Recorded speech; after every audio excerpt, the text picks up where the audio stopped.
اگر اللہ کی نافرمانی انسان سے ہو جائے نا، اس کی تلافی ہو جاتی ہے توبہ کے ذریعے۔ فطرت سے بغاوت کرو گے، وہ فطرت معاف نہیں کرتی۔ فطرت نام اللہ ہی کا ہے، یعنی اللہ ہی نے فطرت بنائی ہے، لیکن اللہ نے فطرت کو ایسا بنایا ہے کہ اس کی بغاوت کرو گے میں معاف کروں گا۔ فطرت معاف بولتے کیوں نہیں بھائی؟ بہت خاندانی بات کر رہا ہوں، اللہ کرے کھوپڑی میں اتر جائے، اللہ کرے مجھے سمجھ میں آ جائے سب سے پہلے تو۔ مثال کے طور پر اللہ نے آپ کو حکم دیا یہ نہیں کرو، کوئی بھی حکم دے دیا، رشوت نہیں لو، آپ نے اللہ سے بغاوت کی، رشوت لے لی، کسی مفتی عالم کے پاس جاؤ گے، بھائی مجھ سے گناہ ہو گیا میں کیا کروں، وہ اس کی تلافی کا طریقہ بتائے گا، یار جس سے لیے اس کو واپس کر دو، وہ نہیں مل رہا تو اس کی طرف سے صدقہ کر لو، خود غریب ہو تو خود رکھ لو، پھر توبہ کر لو آئندہ نہیں لوں گا۔ اللہ کی طرف سے گارنٹی ہے جو تم سے غلطی ہوئی تھی اللہ کیا کر دے گا؟ معاف، بشرطے کہ یہ نہ ہو کہ یہ نیت نہ ہو کہ چلو وہ والی تو لے لی تھی بہت اچھا ہو گیا، ٹھیک ہے نا بھائی، ندامت بھی ہو کہ میں نے غلط کیا، بد نظری ہو گئی، کچھ بھی ہو گیا، قتل بھی ہو گیا، اس کی بھی تلافی ہے اسلام میں۔ جان جان کر یہ سوچ کے قتل کرنا کہ میں توبہ کر لوں گا، یہ تو ٹھیک نہیں ہے۔ ایک مثال ہے، کسی سے ہو گیا بھی توبہ کا دروازہ کھلا ہے، اس کا بھی حل ہے، لیکن فطرت سے جب بغاوت کرتا ہے نا انسان، یہ دینداروں کی بات کر رہا ہوں، ایک بڑا معاشرے میں فالٹ آ گیا ہے، وہ فطرت سے بغاوت پہ اتر آتے ہیں۔ فطرت اور نیچر سے جب لڑو گے نا تو اللہ نے نیچر کو ایسا بنایا ہے کہ نیچر معاف بولتے کیوں نہیں بھائی؟ نہیں کرتے، وہ نہیں معاف کرتی۔ مثال کے طور پر آپ نے حرام کھا لیا، کیا کھا لیا آپ نے؟ چوری، کسی کے مرغی رکھی ہوئی تھی یا مرغی گھوم رہی تھی، چوری کر کے بسم اللہ اللہ اوپر پڑھ کے ذبح کیا، آپ نے کھا لی، حرام کھا لیا نا آپ نے۔ مرغی کھانا کیا ہے؟ حرام ہے نا، چوری کی مرغی ویسے تو حلال ہے، حرام کھا لیا، اس کی تلافی ہو جائے گی، ٹھیک ہے نا۔ اللہ نہ کرے خنزیر کھا لیا کسی نے، اس کی تلافی ہو جائے گی، بھائی توبہ استغفار کرو، اب کھا لیا تو آئندہ نہ کھاؤ، گڑ گڑاؤ، جتنا بڑا گناہ ہوگا اتنا زیادہ گڑ گڑاؤ۔ لیکن آپ نے زہر پی لیا، یہ جو زہر آپ نے پیا ہے نا، اور پیا بھی جان کے نہیں ہے، آپ سمجھے کہ اس بوتل میں زمزم رکھا ہوا ہے، حالانکہ کیا رکھا ہوا تھا؟ زہر۔ پہلا گناہ جان کر کیا، توبہ سے تلافی ہوگی، دوسرا گناہ بھی نہیں ہے، کیا بھی بھولے سے، غلطی سے، لیکن وہ زہر ہے، اس کی تلافی نہیں ہوگی، کیونکہ اللہ کی نافرمانی نہیں ہے، یہ کس کی بغاوت ہو رہی ہے؟ فطرت کی۔ فطرت تو یہ بھی نہیں دیکھتی کہ تو جان کے غلط کر رہا ہے یا غلطی سے غلط کر رہا ہے۔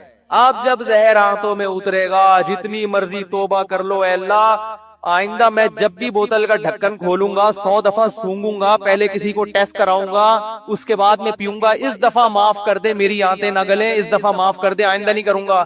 لاکھوں میں کروڑوں میں کوئی ایک معجزہ ہو جائے تو ایک الگ بات ہے، لیکن اللہ کا قانون یہ ہے کہ بھائی معاف تو میں نے کر دیا، تو نے بے احتیاطی کی، لیکن جو زہر ہے نا وہ معاف نہیں کرے گا، وہ تیری آنتوں کو گلائے گا اور تو مرے گا۔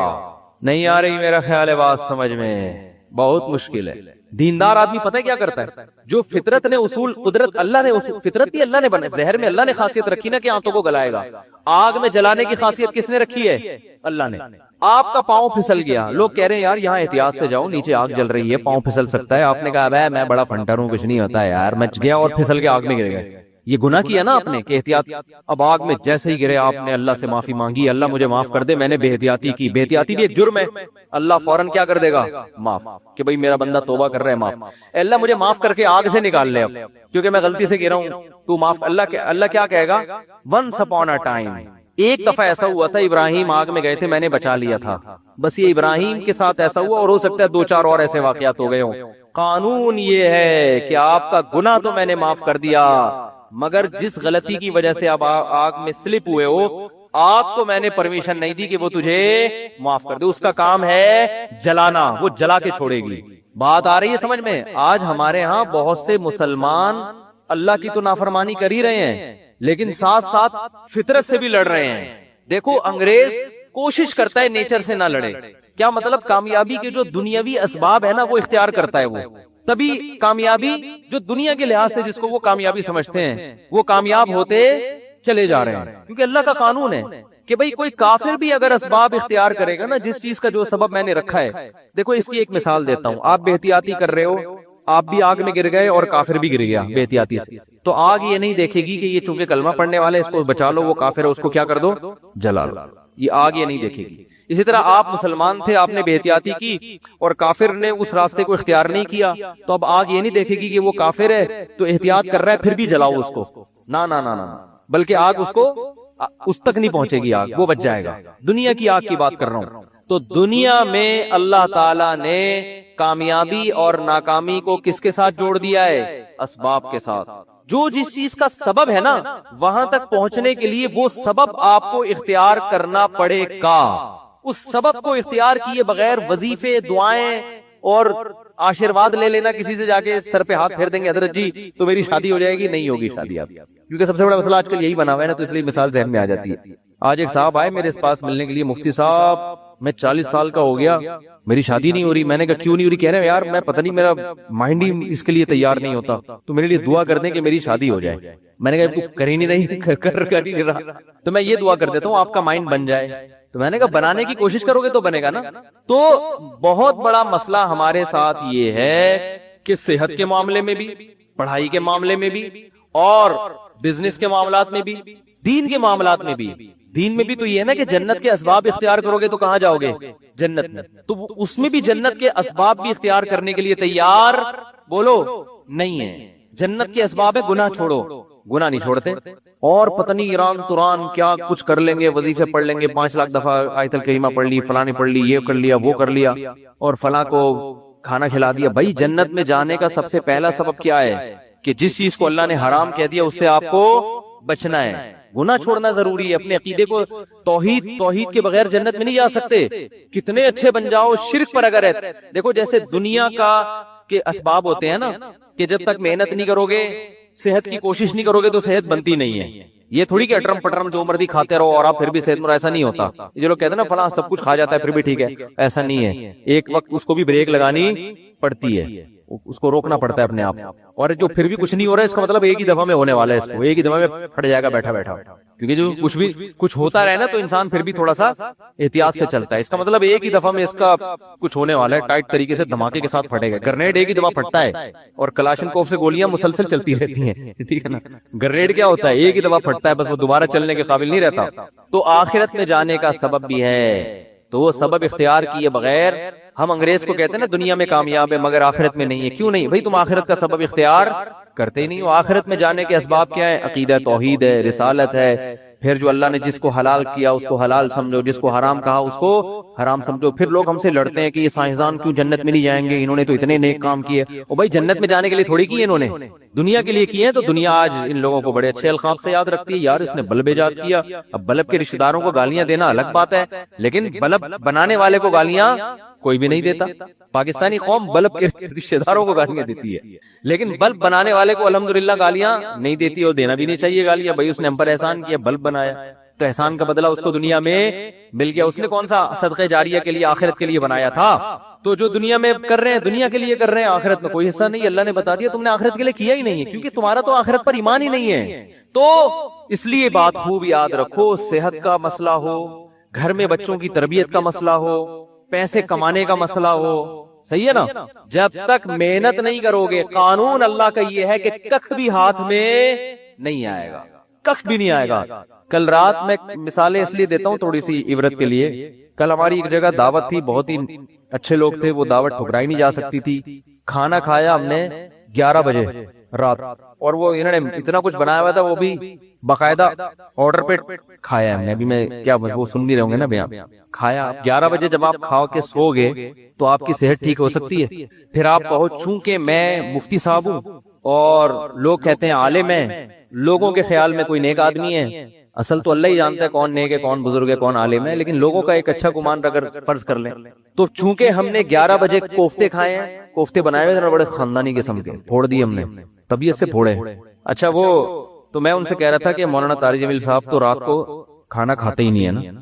رات کو کھانا حضرت مولانا طارق جمیل صاحب نہیں کھاتے، وہ اتنے 2-4 والے بس جتنا بھی رکھا وہ نہیں کھاتے، صحت کا خیال کرتے ہیں. تو میں نے کہا یار اتنا تپڑ مجھ میں نہیں ہے، اتنا اچھا کھانا رکھا ہوا ہے اور میں کھاؤں نہیں. تو وہ کہنے لگے، میں نے کہا ہم نے اس کا ایک آلٹرنیٹ تلاش کیا ہوا ہے، کھائیں گے طبیعت سے. تو ہم نے پھوڑا. اب جب پھوڑا ہے تو ظاہر ہے اس پھوڑے ہوئے کو نکالنا بھی تو ہے نا. تو اس کا حل پھر ہم، میرے ساتھ ایک ہمارے دوست تھے وہ کافی وزنی ہے، میں نے کہا بیٹا میں تو نہیں سو سکتا ایسے، میں تو نہیں سو سکتا، یہ تو خودکشی ہے. تو میں نے کہا جب تک یہ جتنی کیلوریز جمع ہوئی ہیں نا یہ برن نہیں ہوں گی نا میں نہیں سوؤں گا. انہوں نے کہا کیسے بند کرنا؟ میں نے کہا پیدل نکلو. تو ہم پھر نکل لیے پیدل، ٹھیک ٹھاک واک کی. پھر ہمارے ایک دوست کا جم ہے یہاں چلا گیا، پھر وہ جو مشین ہوتی ہے نا بھاگنے والی اس پہ بھاگا. میں نے دیکھا، میں نے اس سے پوچھا یار آدھا کلو کڑھائی میں کتنی کیلوریز، میں نے آدھا کلو کڑھائی نہیں کھائی لیکن اس سے ویسے ہی پوچھا ہے کتنی کیلوریز ہوتی ہیں، اس نے کہا کہ پتہ نہیں 100 ہوتی ہیں. تو میں نے کہا جب تک 100 یہاں وہ مشین میں لکھا ہوا تھا نا، اتنا اس پہ میں چلا ہوں اور تیز تیز واک کی ہے کہ جب وہ آئے نا کہ 100 کیلوریز آپ کی برن ہو گئی ہیں، پھر ہم مشین سے اترے. ہم نے کہا اب ہمارے لیے سونا کیا ہو گیا ہے؟ بولو نا بھائی، حلال. یہ اتنے نیک ہم بھی نہیں ہیں کہ اتنا صحت کا خیال رکھیں. ونس اپون اے ٹائم ایک واقعہ اچھا آ گیا، ہم نے کہا پارسل کر دو. یہ کرنا پڑے گا آپ کے باپ کو بھی، ورنہ توند نکلے گی، ورنہ عجیب سے ہو جاؤ گے. زندگی سے بہاریں اور خوشیاں کیا ہو جائیں گی، ختم. وہ کڑھائیاں جو آپ کوفتے جو کھا رہے ہو نا، آہستہ آہستہ جا کے مختلف جگہوں پہ سے نکلنا شروع ہوں گے. کبھی کوفتہ یہاں سے نکلے گا، ڈاکٹر کہیں گے ان کی رسولی نکل آئی. وہ رسولی نہیں ہے، وہ جو کوفتے آپ نے کھائے ہیں ان میں صرف ایک کوفتہ نکلا ہے. ابھی تو باقی کیا ہے، باقی ہیں. تو مختلف، ابھی تو تھوڑے دنوں میں آپ خود کوفتہ بن جاؤ گے.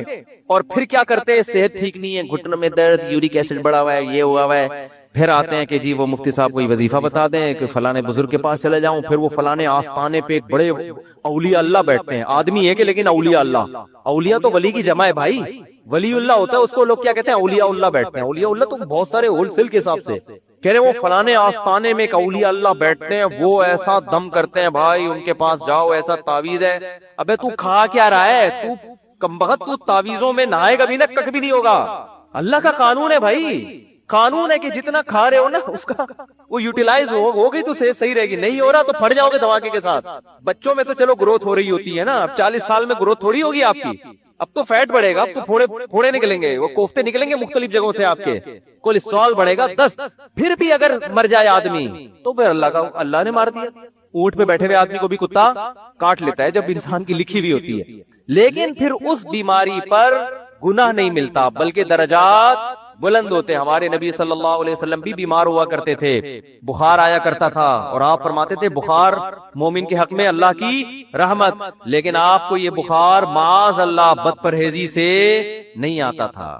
سمجھ میں آ رہی ہے بات؟ ایک بیماری اللہ کی طرف سے ہوتی ہے، وہ آپ کی کوتاہیوں کی وجہ سے نہیں ہوتی. وہ بیماری اللہ کی رحمت ہے، اس میں گناہ معاف ہوتے ہیں. آج جو میجورٹی بیمار ہو رہی ہے وہ اللہ کی خوشی سے نہیں ہو رہی، وہ اپنی حرکتوں سے ہو رہی ہے. اور اس میں امیدیں لگا کے بیٹھے میں بہت ثواب ملے گا، میرے گردے فیل ہو گئے ہیں، مجھے بہت زیادہ کیا ملے گا، ثواب ملے گا، میرے گردے فیل ہو گئے. میں نے ایک صاحب کو کہا، میں نے کہا اپنا بی پی چیک کرا لیا کرو، آپ کے مجھے دماغ کی سیٹنگ کیا لگ رہی ہے، آؤٹ لگ رہی ہے. کبھی کبھار نا میں نے کہا چیک کرا لیا کرو، کیونکہ مجھے نہیں لگ رہا کہ آپ کا بی پی نارمل ہے. ابے چیک ویک کرانے سے کچھ نہیں ہوتا، مجھے خود بتا رہے تھے. ابے بی پی چیک کرانے سے، جب یہ تو انہی کو ہوتا ہے جو چیک کراتے ہیں، الٹا ہوتا ہی انہی کو ہے جو بار بار کیا کرتے ہیں. میں نے کہا کتنے بلڈ پریشر کے مریض ہیں ہمارے معاشرے، یا تو نہ ہوتا نا یہ، پھر خام ہمیں وہمی بن کے بلا وجہ جا رہے. وہی ہوا، ان کے پتہ نہیں کوئی رکھ پڑ گئی، ان کی بی پی ہائی تھا، پتہ ہی نہیں چلا. اور ایک صاحب کے ساتھ تو ایسا ہوا، ان کو بھی سمجھایا، ان کا تو انا للہ ہی ہو گیا. اللہ تعالیٰ مغفرت فرمائے. بہرحال وہی بات ہے، اللہ تو معاف کر دے گا اگر بعد والے اس کے لیے توبہ استغفار کرے، لیکن فطرت معاف نہیں کرتی. فطرت نے دماغ کی رگ بولو اتنا یہ نہیں دیکھا کہ بھئی یہ تو یہ جو آج کل بیماریاں چل رہی ہیں، بلڈ پریشر ہے. پھر اماں ماں باپ کی خدمت میں بھی سب سے بڑی خدمت یہ ان کی صحت کا خیال رکھو. اماں کے دیکھو کھا کے رہی ہیں، ابا کو دیکھو، ابا چھوڑ دو پراٹھے، ابا کے پاؤں پکڑو، ابا اس عمر میں پراٹھے سوٹ نہیں کرتے. اور اگر ابا نے پراٹھے کھائے ہیں تو ابا سے بہت محبت کے ساتھ واک کراؤ کہ ابا مفتی صاحب اگر پٹھان ہوٹل کے پراٹھے کھا لیتے ہیں تو واک بھی کرتے ہیں، ٹھیک ہے نا.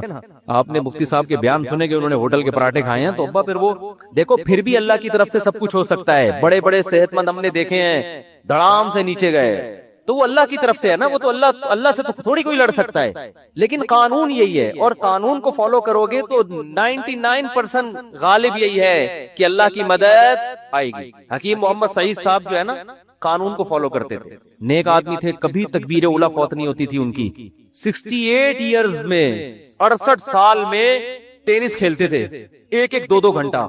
آج کوئی کھیل سکتا ہے؟ 40 سال کا آدمی کمر پکڑ کے بیٹھ جائے گا. اس لیے کہ صحت کے اصولوں پر عمل. بھائی اتنے بجے کھانا ہے، یہ کھانا ہے، یہ نہیں کھانا. ایک حد تک تو سب کچھ چل جاتا ہے، اٹرم پٹرم برگر شرگر انڈے والا وہ والا ہی پھوڑ دیا. اس کے بعد فطرت انتقام لینا شروع کرتی ہے. تو ہم کہتے ہیں نہیں جی، اصل میں تو یہ انہی کو ہوتا ہے جو زیادہ احتیاط کرتے ہیں. آج ایک آدمی کہنے لگا کورونا انہی کو ہو رہا ہے جن کو جو زیادہ احتیاط کر رہے ہیں. میں نے کہا کتنے لوگوں پہ تحقیق کیا آپ نے؟ 2-4 ایسے ہوں گے جنہوں نے احتیاط کی پھر بھی ہو گیا. زیادہ تر وہی ہیں جو احتیاط نہیں کرتے ان کو ہو جاتا ہے. تو تحقیق جب کی جاتی ہے نا تو 2-4 آدمیوں کو دیکھ کے نہیں کی جاتی. پوری رپورٹ آپ کے پاس ہو، اس کے بعد تحقیق کا پتہ چلتا ہے۔ تو میرے بھائی، مسلمان کے ساتھ بہت بڑا مسئلہ یہ ہے کہ وہ کامیابی کے اسباب اختیار نہیں کرتا۔ صرف ایک صحت کی مثال میں اس لیے دیتا ہوں کہ صحت کا ایشو تو ہر ایک کے ساتھ ہے نا بھائی، ہر آدمی تاجر تھوڑی ہے، بزنس مین تھوڑی ہے، کچھ ملازمت کرتے ہیں، کچھ تاجر میں ہیں، کچھ پڑھائی پڑھ رہے ہیں، کچھ کوئی اور کام کر رہے ہیں، لیکن صحت تو ایک ایسی چیز ہے جس سے ہر ایک کو محبت ہوتی ہے نا۔ تو اسی صحت کے معاملے میں اپنے حالات دیکھ لو، اسی صحت کے معاملے میں اپنے حالات دیکھ لو کہ جس کو اپنی صحت کی فکر نہیں ہے وہ باقی کام کیا ٹھیک کرے گا۔ آپ کہہ سکتے ہو ہمیں صحت کی فکر اس لیے نہیں ہے کہ ہمیں کوئی صحت بنانے کا زیادہ شوق ہی نہیں ہے، یہ 100% غلط ہے۔ اگر یہ بات درست ہوتی تو آپ بیمار ہو کے اتنا پریشان نہ ہوتے، پھر آپ کو شوگر ہو جاتی، آپ خوش ہوتے یار ہمیں کون سا صحت ہو گئی، کوئی مسئلہ نہیں۔ ابے ایسی ٹینشن میں آتے ہیں یار یہ کیا ہو گیا، کڈنی فیل ہو گیا، تو آپ کہتے ہیں کوئی مسئلہ نہیں، کڈنی ہے نا، فیل ہو گیا تو کیا ہوا، دوسرا لگوا لیں گے، ادھار لے لیں گے 70 بھائی سے کچھ دنوں کے لیے۔ لیکن آپ کتنی ٹینشن میں آتے ہو، اس کا مطلب آپ صحت پہ کمپرومائز کرنے کے لیے تیار نہیں تھے۔ آپ سستی، کاہلی اور معذرت کے ساتھ، بہت ہی معذرت کے ساتھ، پوستی پن کی وجہ سے ایسا ہو رہا ہے آپ کے ساتھ۔ پوستی پن سمجھتے ہیں؟ پوستی نہیں پتا، اتنا مشہور گالی ہے یار، کہتے ہیں پوستیوں کی طرح پڑا رہتا ہے، کہتے نہیں ہے، تو وہ یہ پوستی پنا ہے کہ پرواہ ہی نہیں ہے، نہ کھانے کا ہوش، کھائے جا رہے ہیں تو نان اسٹاپ کھائے جا رہے ہیں۔ ایک بندہ آیا، میں ڈاکٹر کے پاس بیٹھا ہوا تھا، اتنا گول موٹا ماشاءاللہ، ڈاکٹر کے پاس آیا، کہہ رہا ڈاکٹر صاحب میرا پیٹ بھی بڑھ گیا، وزن بھی بڑھ گیا ہے، میں چاہتا ہوں یہ وزن کم ہو جائے، لیکن اللہ کا واسطہ مجھے واکنگ کا مشورہ نہ دینا۔ میں اسے جاگنگ کا کہنے والا تھا، وہ کہہ رہا تھا کہ اللہ کا واسطہ مجھ سے چلا نہیں جاتا، کوئی دوائیں کھلا دو میں ہلکا ہو جاؤں۔ ڈاکٹر نے اس کو بولا بھائی ایسا ممکن نہیں کہ لیٹے لیٹے سرنج سے جو ہے نا تمہاری چربی نکال کے تمہیں کم کر دیں، فٹ بال میں سے تو ہوا ایسے نکالی جا سکتی ہے، بندے میں سے ہوا نکالنا میرے بھائی آسان نہیں ہے، بندے کو اپنی ہوا خود ہی نکالنی پڑے گی، چلے بغیر یہ ممکن نہیں ہے۔ تو دیکھو ہارڈ ورکنگ، محنت، دماغی محنت بھی، جسمانی محنت بھی، جب تک اس سستی کو اپنے آپ سے دور نہیں کرو گے، نہ اللہ کے ہاں کوئی مقام حاصل کر سکتے ہو اور نہ دنیا کے ہاں کوئی مقام حاصل کر سکتے ہو۔ اور اس میں یہ امیدیں، بے دین آدمی تو کہتا ہے چلو کہیں بھی مقام نہیں مل رہا کیا کریں، دیندار آدمی اس پہ دین کا لیبل لگا دیتا ہے۔ یہ ہے اصل چیز خطرناک جو میں بیان کرنا چاہتا ہوں۔ اگر کوئی اسباب اختیار کرتا ہے نا کامیابی کے، اس کو بیوقوف سمجھتے ہیں لوگ۔ علماء کے ساتھ دیکھ لو نا، علماء کے ساتھ گارڈ ہوتے ہیں، زیادہ تر علماء کے ساتھ جو مشہور ہیں، نہیں ہوتے ہیں، بولو نا۔ اور یاد رکھو یہ ذمہ داری جو خود عالم ہوتا ہے نا وہ اس سے بے پرواہ ہوتا ہے، وہ تو شہادت کی تمنا میں ہوتے ہیں، یہ ان کے ماتحتوں کا، مریدوں کا کام ہوتا ہے ان کو اس کی طرف توجہ دلانا کہ حضرت آپ کو ایسے چھوڑیں گے نہیں، گارڈ کے بغیر نہیں چھوڑیں گے ہم آپ کو۔ لیکن مسجدوں میں الٹا ہو رہا ہے، مرید الٹا کر رہے ہوتے ہیں۔ اگر ان کے پیر صاحب گارڈ اپنے خرچے میں بھی رکھ لینا تو مریدوں کو اعتراض ہو رہا تھا یار پیر صاحب کو اللہ پہ توکل، بولو بھائی پیر صاحب کو تو اللہ پہ توکل ہی نہیں ہے۔ مفتی نظام الدین شہید ہو گئے، وہ تو گارڈ کی موجودگی میں شہید ہوئے، اس کا مطلب ہے کہ گارڈ ان کے ساتھ تھے، مگر جتنی سیکیورٹی ہونی چاہیے تھی اتنی، دیکھو باطل لوگوں میں قتل بہت کم ہوتے ہیں لوگ اہل باطل کے ہاں، اس لیے کہ وہ اللہ پہ توکل تو ہے ہی نہیں نا ان کے ہاں تو سب کچھ اسباب۔ آپ کو پتا ہے یہ جو ڈونلڈ ٹرمپ کی سیکیورٹی، کبھی یوٹیوب پہ سرچ کریں آپ حیران ہو جائیں گے، یہ سیکیورٹی اگر کوئی مسلمان سربراہ رکھ لے تو لوگ اس کو کیا تانا دیں گے، اللہ پہ توکل نہیں ہے، حالانکہ یہ تانا یہاں بنتا ہے ہی نہیں۔ ہمارے شیخ نے گارڈ رکھے حضرت مفتی رشید احمد صاحب نے، تو لوگوں نے کہا ایک طرف اتنے اللہ والے اللہ کی محبت میں ہر وقت آنسو نکلتے رہتے ہیں، روتے رہتے ہیں اور اپنی حفاظت کے لیے، حضرت کے تو گارڈ ایسے خاندانی گارڈ تھے، وہ تو کسی کو معاف کر، وہ تو حضرت کے تو یعنی وہ تو گارڈ کا اس سے بھی تعلق ہے نا کہ آپ کو خطرہ کتنا ہے، تو حضرت کو تو بہت زیادہ خطرہ تھا۔ تو حضرت ہی کے بہت سے مریدین نے کہنا شروع کیا ان کا تو اللہ پہ توکل نہیں ہے، اتنے بڑے بزرگ بنے، ہر ایک کی تلاشی ہوتی تھی، جو بھی آتا تھا چاہے کوئی بزرگ آئے نیک آئے، گارڈ سب کو اچھی طرح کنکھال کے اندر بھیجتے اب آپ جا سکتے۔ تو بہت سے لوگ بگڑ بھی جاتے تھے، ابے کیا ہم بم لے کر آ رہے ہیں، بعض کہتے تھے اب کیا ہم شکل سے چور لگ رہے ہیں، کیا ہم بم رکھنے آئے ہیں یہاں پہ۔ تو حضرت کی طرف سے ہدایت تھی کسی کو معاف کرنے کی اجازت نہیں ہے، سب کی تلاشی۔ تو بہت سے دینداروں نے اعتراض کی ہے ان کو توکل نہیں ہے، اللہ کی قدرت، ایک حملہ ہو گیا مدرسے پر، یہ بات ہے 94-95 کی، ہم بھی مدرسے میں نیچے سو رہے تھے، کچھ دہشت گرد مدرسے میں گھسے، گارڈ نے بہادری کی ہے، وہ مورچے سے اتر کے اس نے چھلانگ لگائی، ریپیٹر سے پورا برس فائر کیا، پورا برس اس کے پیٹ میں، وہ تو وہیں شہید ہو گیا۔ لیکن اس کی بہادری سے فائدہ یہ ہوا کہ وہ جتنے دہشت گرد تھے وہ مدرسے کے اندر داخل نہیں ہو سکتے، ورنہ آج میں یہاں ممبر پہ بیٹھ کے بیان نہیں کر رہا ہوتا۔ کیونکہ ان کا تو ہدف تھا گولیاں ہمارے اوپر سے گئی، ہم لیٹے ہوئے تھے، ہمارے اوپر سے گولیاں جا رہی تھیں، مسجد میں سو رہے تھے، تو جو دہشت گردوں نے کاروائی کی نا، ان کی گولیاں ہمارے اوپر سے گئی ہیں. تو جب ہم اٹھے تو وہ بھاگ چکے تھے، کیونکہ اس نے گارڈ نے ایسی بہادری دکھائی کہ وہ جان پہ کھیل گیا، خود تو شہید ہو گیا، اور لیکن اس نے ان سب کو بھگا دیا. تو اس کے بعد وہ جو باتیں کرتے تھے نا الٹی الٹی، انہوں نے کہا یار اچھا ہوا انہوں نے گارڈ رکھے ہوئے تھے، ورنہ تو آج تو سارے ہی گئے. تو حضرت کو اتنا غصہ آیا، حضرت نے فرمایا غنیمت ہے، سمجھ میں آ گیا، ایک بندے کو شہید کروا کے بات سمجھ میں آ گئی، لیکن شکر ہے. تو حضرت فرماتے تھے یہ کون سی عقل مندی ہے کہ ایک بندہ کو شہید کروانے کے بعد بات سمجھ میں آئے؟ عقل مندی تو یہ ہے کہ کام سے پہلے بات سمجھ میں آ جائے. پھر حضرت مولانا یوسف جہانوی شہید رحمۃ اللہ علیہ، اتنے بڑے بزرگ، اتنے بڑے عالم، ان کی محنتیں ہوتی ہیں، پوری جوانی علم حاصل کیا ہوتا ہے، اتنی یہ ایسی شخصیتیں غیروں کے پاس ہوتی نا تو آپ دیکھو وہ کتنی قدر کرتے ہیں ان کی. گورا اپنے سائنسدانوں کی کتنی قدر کرتا ہے، گورے کو پتا ہو کہ یہ ہمارا قیمتی سرمایہ ہے. اچھا مجھے ایک بات بتاؤ، آرمی کا کوئی بہت بڑا آفیسر ایسے ہی سول ڈریس میں ایسے ہی گھوم رہا ہو اور کوئی گارڈ وارڈ نہ ہو، آرمی چھوڑے گی اس کو؟ آرمی بولے گی بھائی تم پہ خرچہ ہوا ہے، تم اگر شہید ہو گئے نا تم تو جنت میں جاؤ گے، ہماری ایسی کی تیسی ہو جائے گی. ہم نے ٹریننگ کی ہے، لاکھوں روپے خرچ کیے. ایک آرمی کے آفیسر آئے تھے ملنے کے لیے، وہ پتہ نہیں SSG کمانڈو تھے کیا تھے، تو ہمارے دوست نے مجھے بھی انوائٹ کر لیا، اس نے ان کی دعوت کی تھی، مجھے بھی انوائٹ کیا. تو وہ پائے وائے طبقے تھے وہ نہیں کھا رہے تھے، کوئی پائے تھے یا کیا کوئی ایسی خوراک تھی جو فل آف کولیسٹرول ہوتی ہے، تو وہ نہیں کھا رہے تھے. تو ہمارے دوست نے ان سے پوچھا آپ کی، انہوں نے کہا یار ہماری ٹریننگ پہ صحت پہ اتنے لاکھوں روپے خرچ ہوئے ہیں، میں پائے کھا کے حکومت کا وہ پیسہ ضائع نہیں کرنا چاہتا. میں کھانے پینے میں احتیاط کیا، تو پہلے کھانا کھا چکے تھے، ڈبل کھانا تھا کیا تھا، مجھے تو واقعے کا اصل مغز یاد رہ جاتا ہے، پوری تفصیل یاد نہیں رہتی. تو میں نے کہا بندہ خاندانی ہے. بندہ کیا ہے؟ حکومت کے پیسے سب نہیں ہے خاندانی، ہر طرح کے لوگ ہوتے ہیں، فوج میں بھی ہر جگہ تو کھا بھی رہے ہوتے ہیں، کیا حکومت کا پیسہ ہے نا پھر تو ڈبل کھانا ہے. ٹھیک ہے نا، اچھے بھی ہوتے ہیں، ہر طبقے میں اچھے برے سب طرح کے لوگ ہوتے ہیں. وہ بڑے خاندانی تھے، بریگیڈیئر کے رینک کے آدمی تھے، انہوں نے کہا میں نہیں کھاؤں، اتنا خرچہ تھی، بڑی ٹائٹ خاندانی قسم کی فٹنس. تو یہ انسان کی عقل مند ہونے کی علامت ہوتی ہے، کوئی سیکیورٹی کا انتظام نہیں. تو یہ ہمارے دینداروں میں ایک بہت بڑا فالٹ ہے، وہ اس کو توکل سمجھتے ہیں، حالانکہ یہ توکل نہیں ہے. قرآن نے کیوں کہا اِذْ لَهُم مَّسْتَطَعْتُم مِّن قُوَّةٍ، قوت اختیار کرو. الا ان القوت الرمی، آپ نے فرمایا قوت سے مراد تیر اندازی ہے، تیر اندازی سیکھو. تو خلافت عثمانیہ جو قائم ہوئی ہے، محمد بن فاتح نے دنیا کی سب سے بڑی توپ بنوائی اپنے سائنسدانوں سے. اس کے بعد اس قلعے پہ حملہ کیا ہے. اس کو پتا تھا یہ غلیلوں سے فتح ہونے والا نہیں ہے، نہیں ٹوٹیں گی. وہ دنیا کی سب سے بڑی توپ اس وقت کی بنائی تھی اس نے کہا اس کے بعد حملہ ہوگا تو ہٹو بچوں ہوگا کام. تو یہ اسباب کے ساتھ اللہ نے دنیا کو جوڑ دیا ہے. ہاں مسلمان اسباب اختیار کرتا ہے، نظر اسباب پہ نہیں رکھتا.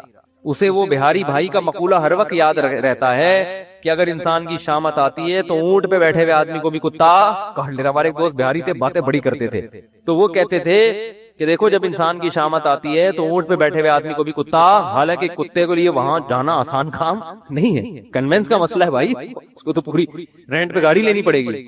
تو جب موت آتی ہے تو کتا کاٹ لیتا ہے. تو جب آنی ہوتی ہے میرے بھائی تو پھر تو 20 گارڈ بھی ہوں، گارڈ ہی دشمن بن کے مار دیتا ہے. جب آنی ہوتی ہے تو آپ صحت کا جتنا مرضی خیال کرو، ایک چھوٹا سا وائرس آپ کی ناک میں داخل ہو کر آپ کی ایسی کی تیسی کر دیتا ہے. ایک کینسر کے اسپیشلسٹ تھے، انہوں نے بتایا کہ بعض دفعہ ایک ایسے آدمی کو کینسر ہوتا ہے جس کے کینسر ہونے کا دور کا امکان نہیں ہوتا. میڈیکل سائنس حیران ہوتی ہے اس آدمی کو کینسر ہو کیسے گیا. تو اللہ سے تو نہیں لڑ سکتے، لیکن عام طور پہ ایسا ہوتا نہیں ہے. عام طور پر قانون یہی ہے کہ جو حفاظت کرے گا اس کی حفاظت ہوگی، جو صحت کا خیال کرے گا اس کی صحت ٹھیک رہے گی، جو پیسہ کمانے کے لیے محنت کرے گا اللہ اس کو پیسہ دے گا، جو پڑھائی پہ محنت کرے گا آگے نکلے گا. ایسے پاکستانی یا USA UK میں جنہوں نے یہاں بلوچ ایک لڑکا بھی، اس کی معلومات مجھے ہوئی، میں انشاءاللہ پوری ڈیٹیل لے کے آپ کو اس کے بارے میں انشاءاللہ بتاؤں گا کہ بلوچستان میں پیدا ہوا، اردو بھی نہیں آتی تھی. اس نے ایک عزم بنایا کہ یار میں نے یہاں تک پہنچنا ہے، اور آج امریکہ میں بیٹھا ہوا ہے. امریکن گورنمنٹ اس کو بڑا پروٹوکول دے رہی ہے، اتنی ترقی کی اس نے.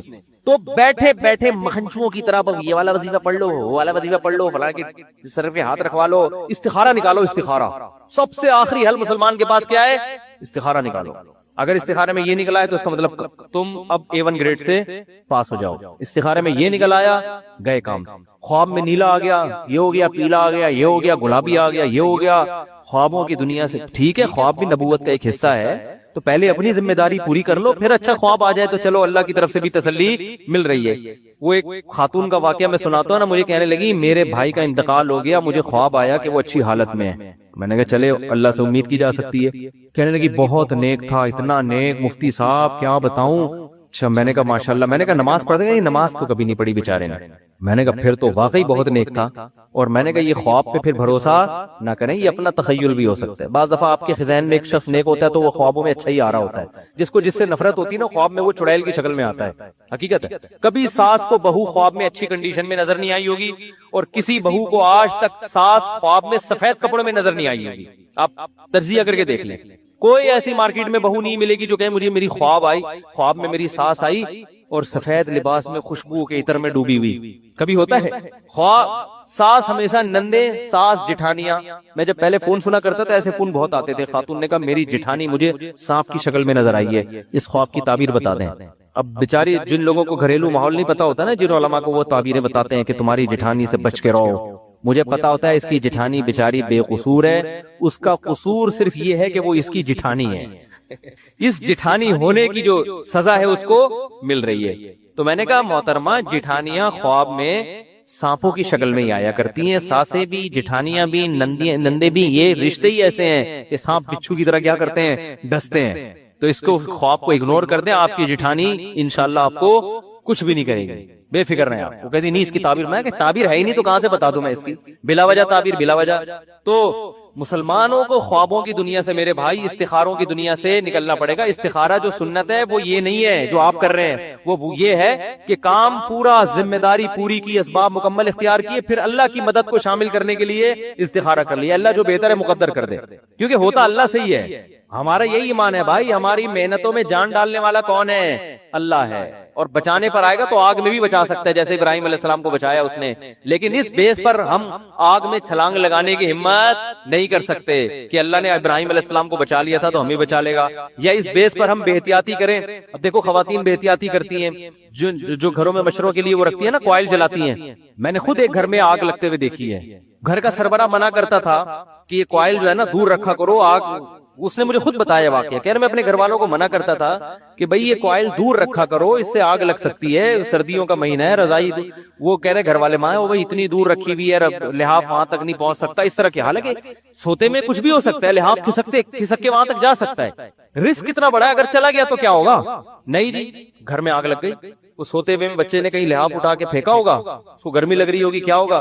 روئی میں ذرا سی آگ لگی ہے، ہوتے ہوتے ہوتے پورا کمرہ آگ سے بھر گیا۔ خیر بچ گئے وہ، الحمدللہ مرے نہیں، بھاگ گئے۔ لیکن یہ نبی صلی اللہ علیہ وسلم نے کیا فرمایا کہ رات کو چراغ گل کر کے سو، چراغ بجھا کے سو، فَإِنَّ الْفُوَيْسِقَةَ تَضْرِمُ النَّارَ عَلَىٰ أَهْلِهَا۔ کس قدر احتیاط ہے، صحیح حدیث ہے۔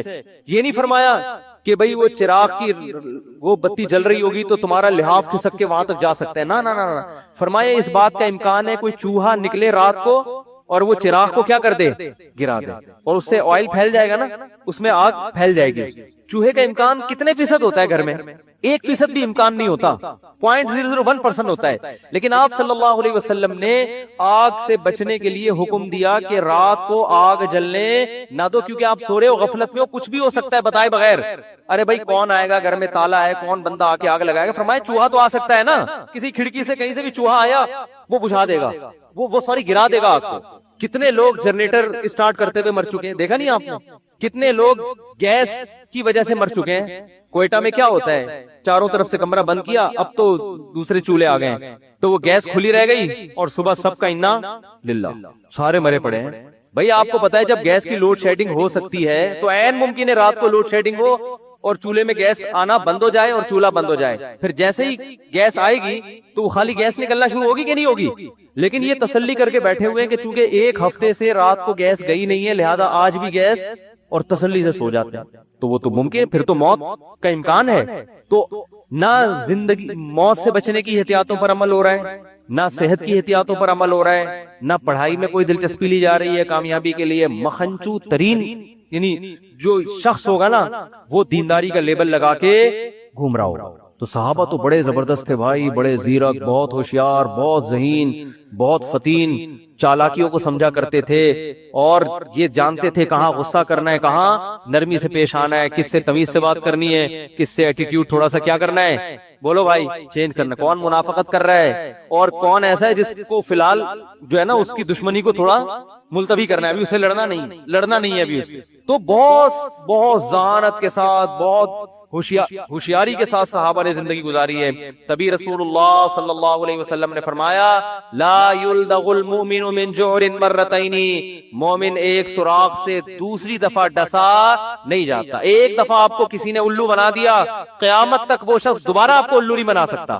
لیکن مسلمان کی حالت کیا ہے؟ جس نے ایک دفعہ الو بنایا آپ اس کو سرٹیفکیٹ پکڑا دیتے ہو، آئندہ جب بھی میری آپ سے ملاقات ہوگی آپ نے مجھے الو بنانا ہے. دیکھو سیاستدانوں میں انہی کو بار بار ووٹ دیتے ہیں جو آپ کا دیوالیہ نکال چکے ہیں، لیکن کہتے ہیں یار ایک اور دفعہ ٹرائی کرنے میں، بولو بھائی کیا حرج ہوتا ہے کہ نہیں ہوتا؟ بار بار جو الو بنا رہے، جس سوراخ سے بار بار ڈسے جا رہے اسی سوراخ میں دوبارہ گھسیں گے. کتنے علماء شہید ہو گئے نا، گارڈ نہ ہونے کی وجہ سے، یہ سیکیورٹی کا مضبوط نظام نہ ہونے کی وجہ سے.